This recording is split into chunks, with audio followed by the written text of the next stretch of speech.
1947 में हमें आजादी मिली और आजादी के बाद यहाँ के सभी बच्चों को एजुकेट करने के लिए, यहाँ के सभी बच्चों तक एजुकेशन को पहुंचाने के लिए यहाँ की गवर्नमेंट अलग अलग टाइम पर अलग अलग स्कीम्स लेके आई, अलग अलग प्रोग्राम्स लेके आई। इसके अलावा हमारे कॉन्स्टिट्यूशन में भी काफी सारे आर्टिकल्स ऐड किए गए और एजुकेशन को हमारा फंडामेंटल राइट्स भी बना दिया गया। इसके अलावा 2009 में एजुकेशन को हमारा कानूनी अधिकार भी बना दिया गया, राइट टू एजुकेशन एक्ट के थ्रू। तो आज की इस वीडियो में हम बात करने वाले हैं universalization of school education. Universalization का मतलब है कि भारत में रहने वाले सभी बच्चों की स्कूल तक पहुंच होना, ठीक है, कि सभी बच्चे स्कूल एजुकेशन अपनी कंप्लीट कर सके। तो इसके लिए गवर्नमेंट ने क्या क्या किया, तो आज की इस वीडियो में हम इन्हीं पॉइंट्स पर बात करेंगे। तो वीडियो को आखिरी तक देखिए और वीडियो कैसा लगा कमेंट करके जरूर बताइए। तो हम वीडियो को शुरू करते हैं। और सबसे पहले अगर हम बात करें यूनिवर्सलाइजेशन ऑफ स्कूल एजुकेशन की, विद्यालय शिक्षा का सार्वभौमिकरण, तो इसका मतलब क्या है, इसको भी हम जान लेते हैं। Universalization of school education means making school education available to all children. कि इसका मतलब क्या है कि स्कूल एजुकेशन सभी बच्चों के लिए उपलब्ध हो। विद्यालय शिक्षा के सार्वभौमिकरण से तात्पर्य क्या है कि सभी बच्चों को विद्यालय शिक्षा उपलब्ध कराना। The main objective of universalization of school education is to provide school education to every child। कि इसका मेन ऑब्जेक्टिव क्या है, मेन एम क्या है कि स्कूल एजुकेशन जो है सभी बच्चों तक पहुंचाना, ताकि हर बच्चा अपनी स्कूल एजुकेशन कंप्लीट कर सके, स्कूल पहुंच सके और पहुंचने के बाद अपनी स्कूल एजुकेशन कंप्लीट कर सके। विद्यालय शिक्षा के सार्वभौमिकरण के लिए अब हम बात करेंगे कौन कौन से प्रोग्राम्स आए, कौन कौन सी स्कीम्स आफ्टर 1947 हमारी जो गवर्नमेंट है अलग अलग टाइम पे लेके आई, तो उनकी हम बात करते हैं। तो देखिए, सबसे पहले जब 1950 में हमारा कॉन्स्टिट्यूशन बना तो उसमें आर्टिकल 45 आया, जिसमें बात की गई कि जैसे ही हमारा कॉन्स्टिट्यूशन बनकर तैयार हो जाता है नेक्स्ट 10 ईयर के अंदर, ठीक है, 6 से लेकर 14 ईयर्स के सभी बच्चों को free and compulsory education provide करना, सभी बच्चों को स्कूल में डालना और उनकी एलिमेंट्री एजुकेशन कंप्लीट करवाना। इसके बाद 1987 में ऑपरेशन ब्लैक बोर्ड आया, जिसमें स्कूल इंफ्रास्ट्रक्चर को और बेहतर बनाने का प्रयास किया गया। इसके अलावा नेशनल लिटरेसी मिशन 1988 में आया, जिसका एक टारगेट क्या था कि सभी तक एजुकेशन को पहुंचाना, चाहे बच्चे हों या अडल्ट हों, ठीक है, सभी तक एजुकेशन पहुंचाना। इसके अलावा 2007 तक हमारा जो लिटरेसी रेट है, साक्षरता दर है, उसको 75% करना। उसके बाद डिस्ट्रिक्ट प्राइमरी एजुकेशन प्रोग्राम 1994 में आया, जिसमें डिस्ट्रिक्ट लेवल पे एजुकेशन को और बेहतर करने का प्रयास किया गया, ठीक है। फिर मिड डे मील स्कीम, मध्याह्न भोजन योजना 1995 में आई, जिसमें क्या प्रयास किया गया कि मिड डे मील के थ्रू जो बच्चे हैं, जो गरीब बच्चे हैं, उनको स्कूल की तरफ अट्रैक्ट करना, ताकि ज्यादा से ज्यादा बच्चे स्कूल में आए। और उसके बाद सर्व शिक्षा अभियान 2001 में आया, जिसमें फर्स्ट क्लास से लेकर 8th क्लास तक सभी बच्चों को फ्री एंड कंपलसरी एजुकेशन देने की बात की गई। स्कूल के इंफ्रास्ट्रक्चर को और बेहतर करने का प्रयास किया गया, बच्चों को स्कॉलरशिप देने की इसमें बात की गई, प्रोविजन था, ठीक है, टीचर्स को अपॉइंट करना। तो इस तरह से सर्व शिक्षा अभियान की अगर बात करें तो 2001 में आया, और जिसका मेन फोकस किस पे था, फर्स्ट क्लास से लेकर 8th क्लास तक की जो एजुकेशन है, एलिमेंट्री एजुकेशन है, उस पर इसका फोकस था। इसके अलावा फिर हम बात करते हैं 2002 में आर्टिकल 45 का जो प्रोविजन था फ्री एंड कंपलसरी एजुकेशन का, उसकी जगह एक नया आर्टिकल आ गया 2002 में, आर्टिकल 21A, और इसमें जो प्रोविजन डाला गया फ्री एंड कंपलसरी एजुकेशन का, और इस आर्टिकल के थ्रू एजुकेशन को हमारा फंडामेंटल राइट्स भी बना दिया गया। उसके बाद साक्षर भारत अभियान, तो साक्षर भारत अभियान जो है वो नेशनल लिटरेसी मिशन का आप उसको अपडेटेड वर्जन कह सकते हैं, 2009 में आया, जिसका टारगेट क्या था, 2012 तक हमारा जो लिटरेसी रेट है उसको 80% तक करना। और उसके बाद 2009 में एजुकेशन को हमारा एक तरह से कानूनी अधिकार बना दिया गया। और उसके बाद 2009 में ही रमसा राष्ट्रीय माध्यमिक शिक्षा अभियान आया। तो देखिए, चाहे हम राइट टू एजुकेशन एक्ट की बात करें, चाहे हम सर्व शिक्षा अभियान की बात करें, इसमें तो एलिमेंट्री एजुकेशन की बात की गई, फर्स्ट क्लास से लेकर 8th क्लास तक की एजुकेशन, लेकिन रमसा में 9th क्लास से लेकर 12th क्लास जो सेकेंडरी एजुकेशन है उसकी बात की गई। ठीक है। और उसके बाद 2018 में ऊपर की जितनी भी स्कीम्स हैं, ठीक है, सबको इंटीग्रेट करके एक जो प्रोग्राम बनाया गया जिसको हम कहते हैं समग्र शिक्षा अभियान। तो बेसिकली जो समग्र शिक्षा अभियान था, सर्व शिक्षा अभियान और राष्ट्रीय माध्यमिक शिक्षा अभियान। सर्व शिक्षा अभियान मतलब फर्स्ट क्लास से 8 क्लास तक की सबको एजुकेशन, और रमसा, ठीक है, 2009 में जो आया 9th क्लास से 12th क्लास। तो इन दोनों स्कीम्स को जोड़कर ऐड करके एक नया प्रोग्राम बनाया गया जिसको हम कहते हैं समग्र शिक्षा अभियान। तो आज की इस वीडियो में हमारा जो फोकस होगा यूनिवर्सलाइजेशन स्कूल एजुकेशन में, समग्र शिक्षा अभियान पे हमारा फोकस होगा। It is an umbrella scheme run by the central government which started in the year 2018 की जो प्रोग्राम था 2018 में स्टार्ट हुआ। अब एक क्वेश्चन आता है कि भाई इसको अम्ब्रेला स्कीम क्यों कहा गया? तो देखिए, अम्ब्रेला स्कीम का मतलब है एक ऐसी बड़ी स्कीम जिसके अंतर्गत बहुत सारी छोटी छोटी स्कीम जुड़ी हुई हैं। जैसे समग्र शिक्षा अभियान की बात करें तो सर्व शिक्षा अभियान को भी इसमें जोड़ दिया गया। इसके अलावा राष्ट्रीय माध्यमिक शिक्षा अभियान है उसको भी इसमें जोड़ दिया गया। जो स्कॉलरशिप के लिए अलग अलग जो प्रोग्राम आए वो भी इसमें जुड़ गए। मिड डे मील स्कीम आया वो भी इसमें साथ में जुड़ गया। तो इस तरह से काफी सारी जो छोटी छोटी स्कीम जो थी अलग अलग टाइम पे आई, सबको जोड़कर सबको मिलाकर समग्र शिक्षा अभियान को बनाया गया। इसलिए इसको हम कहते हैं एक umbrella scheme. It is an integrated scheme for school education by merging the earlier centrally sponsored scheme। तो देखिए, अब आपको समझ में आ गया होगा कि इसको हम अम्ब्रेला स्कीम क्यों कह रहे हैं, क्योंकि इसमें 2018 से पहले जितने भी सरकार के द्वारा जो भी प्रोग्राम जो भी स्कीम बनी थी, सभी प्रोग्राम स्कीम्स को इसमें लाकर जोड़ दिया गया। तो इसलिए इसको हम समग्र शिक्षा अभियान भी कहते हैं, इसको एक अम्ब्रेला स्कीम भी हम कहते हैं। It is design to ensure an integrated and holistic school education की समग्र शिक्षा अभियान को एक एकीकृत और समग्र स्कूली शिक्षा सुनिश्चित करने के लिए बनाया गया। तो अब आता है कि integrated and holistic school education. Integrated इसलिए क्योंकि पहले की जो स्कीम थी 2018 से पहले की जो स्कीम थी, ठीक है, वो किस पर फोकस कर रही थी? कुछ स्कीम प्राइमरी एजुकेशन पर, कुछ स्कीम एलिमेंट्री एजुकेशन पर, कुछ स्कीम जो फोकस कर रही थी सेकेंडरी एजुकेशन पर। लेकिन सभी को मिलाकर समग्र शिक्षा अभियान जो था वो पूरी स्कूल एजुकेशन फोकस कर रहा था, प्री स्कूल से लेकर 12th क्लास तक। तो इसलिए हम इसको कहते हैं एक इंटीग्रेटेड स्कीम, क्योंकि पहले की जितनी भी स्कीम थी सबको जोड़कर इस प्रोग्राम को बनाया गया ताकि पूरी स्कूल एजुकेशन जो है 12th क्लास तक की एजुकेशन सभी बच्चों को प्रोवाइड की जा सके।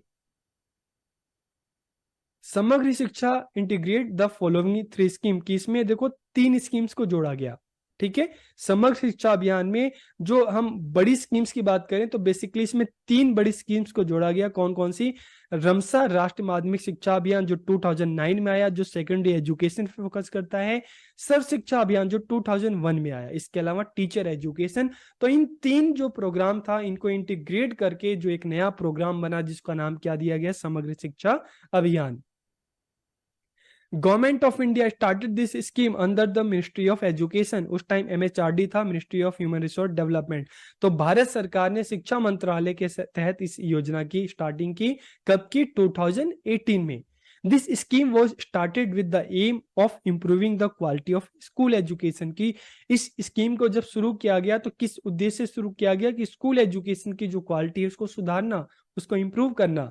The scheme covers school education from pre primary to class 12 कि इसमें प्री प्राइमरी से लेकर पूर्व प्राथमिक से लेकर 12th क्लास तक की जो स्कूल एजुकेशन इसको शामिल किया गया। This scheme promotes improvement in school education की योजना विद्यालय शिक्षा में सुधार को बढ़ावा देती है। It helps in promoting universal access for children to complete school education की है बच्चों की विद्यालय शिक्षा पूरी करने के लिए सार्वभौमिक पहुंच को बढ़ावा देने में सहायता करती है ताकि जगह जगह स्कूल खुले पूरे भारतवर्ष में और सभी जो बच्चे हैं स्कूल तक पहुंच सके और अपनी जो स्कूल एजुकेशन है, जो 12th क्लास तक की एजुकेशन है, वो ले सके। The scheme is in accordance with the sustainable development goal, जो हम जिसको हम SDG 4 कहते हैं। ठीक है, तो वो जो एक जो स्कीम है समग्र शिक्षा अभियान, ठीक है, SDG 4 के हिसाब से ही उसके जो SDG जो 4 के ऑब्जेक्टिव थे उन्हीं को पूरा करती है। तो हम SDG 4 के ऑब्जेक्टिव या सर्व शिक्षा अभियान के ऑब्जेक्टिव दोनों सेम है तो उस पर भी हम बात कर लेते हैं। AIIMS and objective of samosa. तो देखिए समसा क्या है, समग्र शिक्षा अभियान। तो जैसे SSA था, सर्व शिक्षा अभियान, ठीक है, उसके बाद आया रमसा, राष्ट्रीय माध्यमिक शिक्षा अभियान, तो दोनों को इंटीग्रेट करके बन गया समसा, समग्र शिक्षा अभियान। तो इसके जो एम्स एंड ऑब्जेक्टिव हैं, सस्टेनेबल डेवलपमेंट गोल जो 4 है उसके अनुसार बनाए गए हैं। तो हम देखते हैं क्या क्या इसके एम्स एंड ऑब्जेक्टिव हैं। To ensure inclusive and quality education from pre primary to senior secondary level, कि देखिए इसमें क्या किस चीज पे फोकस किया गया है, सभी को क्वालिटी एजुकेशन प्रोवाइड करना, प्री स्कूल से लेकर और 12th क्लास तक। To reduce social and gender gap in school, की स्कूल की हम बात करें तो यहाँ पर जो सामाजिक और लैंगिक अंतर है, ठीक है, जो सामाजिक और जो लैंगिक अंतर है, जेंडर गैप है, इसको कम करना। अक्सर हम स्कूल में देखते हैं ना कि लड़कों का जो नंबर है ज्यादा होता है, लड़कियों का कम होता है, ठीक है। तो जो इस तरह का जो जेंडर गैप है उसको कम करना। To ensure equity and inclusive growth at all level, कि सभी स्तरों पर समानता और समावेशी विकास को सुनिश्चित करना, इसका एक ऑब्जेक्टिव है। प्रमोशन ऑफ वोकेशनल एजुकेशन, की व्यवसायिक शिक्षा को भी बढ़ावा देना। Helpful in the implementation of the right to education act 2009, की शिक्षा का अधिकार अधिनियम जो है उसके क्रियान्वयन में ये जो समसा है वो सहायक होगा। Strengthening and upgradation of SCRT diet for teacher training, कि शिक्षक प्रशिक्षण के लिए SCRT और डाइट को और ज्यादा मजबूत करना है, इनको और ज्यादा अपडेट करना है, क्योंकि इस तरह के इंस्टीट्यूट जितने बेहतर होंगे तो इनसे जो सीखने वाले जो हमारे स्टूडेंट हैं, जो हमारे फ्यूचर टीचर्स हैं, वो उतने ज्यादा और सक्षम होंगे, उतने ज्यादा और मजबूत होंगे, उनकी कैपेसिटी बिल्डिंग उतनी अच्छी होगी। तो इसने इस तरह के इंस्टीट्यूशन को और ज्यादा मजबूत करना। To encourage sports and physical education, की खेल और शारीरिक शिक्षा को प्रोत्साहन देना। To strengthen teacher education and training, की शिक्षक शिक्षा और जो प्रशिक्षण है उसको और मजबूत बनाना। To improve the quality of education at all levels by integrating teacher and technology, की शिक्षक और प्रौद्योगिकी को एकीकृत करके सभी स्तरों पर शिक्षा की गुणवत्ता में सुधार लाना। तो इसमें किस चीज पर फोकस किया गया है, क्वालिटी एजुकेशन पर, टीचर ट्रेनिंग पर, टेक्नोलॉजी पर, इन चीजों को पर ज्यादा फोकस किया गया है समसा में। अब हम बात करते हैं इंपॉर्टेंस ऑफ समसा, कि समग्र शिक्षा अभियान का क्या महत्व है, इसका क्या इंपॉर्टेंस है। इंटीग्रेटेड अप्रोच टू एजुकेशन, की शिक्षा के लिए एक एकीकृत दृष्टिकोण, एकीकृत का मतलब है कि एक ऐसी स्कीम है जिसमें अलग अलग स्कीम्स को मिला दिया गया, चाहे हम सब शिक्षा अभियान की बात करें, चाहे टीचर एजुकेशन की बात करें, चाहे हम राष्ट्रीय माध्यमिक शिक्षा अभियान की बात करें, तो सभी जो अलग अलग प्रोग्राम्स थे सबको मिलाकर एक इंटीग्रेटेड जो अप्रोच आया, एक इंटीग्रेटेड स्कीम बनाई गई samosa. Improving the quality of education by focusing on technology and teacher, की प्रौद्योगिकी, क्योंकि अब हम 21st सेंचुरी में जी रहे हैं, ठीक है, तो प्रौद्योगिकी और शिक्षक पर ध्यान केंद्रित करके शिक्षा की गुणवत्ता को बेहतर बनाना, कि टीचर और टेक्नोलॉजी दोनों की मदद से जो एजुकेशन है उसको और बेहतर बनाना। Capacity building of teachers by improving the quality of education, की शिक्षा की गुणवत्ता में अगर सुधार होगा तो शिक्षकों की जो कैपेसिटी है, जो उनकी क्षमता है, वो भी बेहतर होगी। Strengthening of teacher education institution like SCRT and diet, की जो SCRT डाइट इस तरह के जो टीचर एजुकेशन इंस्टीट्यूशन है इसको और मजबूत बनाना, इसको और बेहतर बनाना, इसको मॉडिफाई करना। Promotion of digital education, digital शिक्षा को बढ़ावा देना। स्कूल्स में हम देखें तो डिजिटलाइजेशन हो रहा है, क्लासरूम में भी डिजिटल बोर्ड लग रहा है, तो इस तरह से जो डिजिटल एजुकेशन जो है उसको प्रमोट करना, उसको बढ़ावा देना। Improving the quality of government school infrastructure, की सरकारी स्कूल का जो बुनियादी जो ढांचे हैं, जो इंफ्रास्ट्रक्चर है, उसको और बेहतर बनाना। Providing basic self defence training for girls, ठीक है, कि लड़कियों को बुनियादी आत्म रक्षा जो प्रशिक्षण है प्रदान करना। Encouraging the Beti Bachao Beti Padhao programme, की जो प्रोग्राम है, मतलब यहाँ पे गर्ल्स एम्पावरमेंट, वुमेन एम्पावरमेंट की बात की जा रही है, कि इस तरह के जो प्रोग्राम है उसको प्रोत्साहित करना। Emphasis on vocational and skill development school, कि स्कूल में विद्यालयों में व्यावसायिक और कौशल विकास पर जोर देना। Integration of sports and physical education, की स्पोर्ट्स और फिजिकल एजुकेशन को एकीकरण करना, इंटीग्रेट करना, इंटीग्रेटेड रूप से इनको पढ़ाना।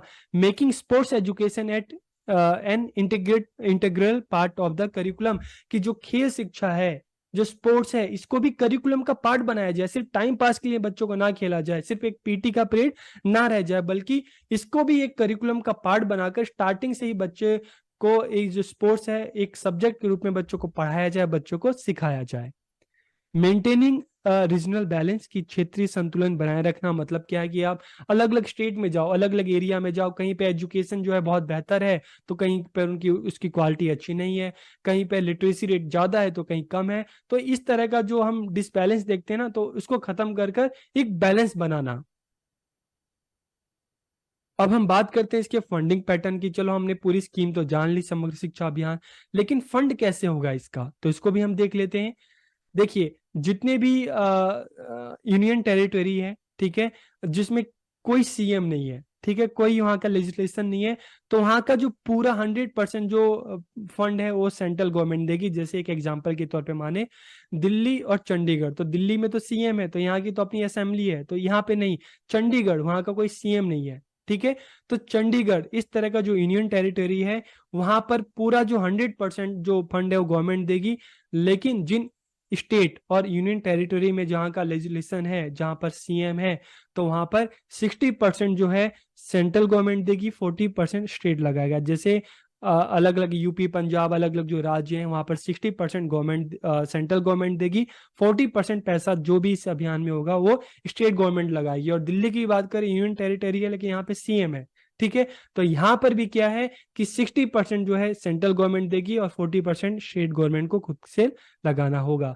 इसके अलावा नॉर्थ ईस्ट के जितने भी हम स्टेट की बात करते हैं, वहां पर जो भी इस प्रोग्राम में बजट आएगा 90% सेंट्रल गवर्नमेंट और 10% वहां की स्टेट गवर्नमेंट देगी।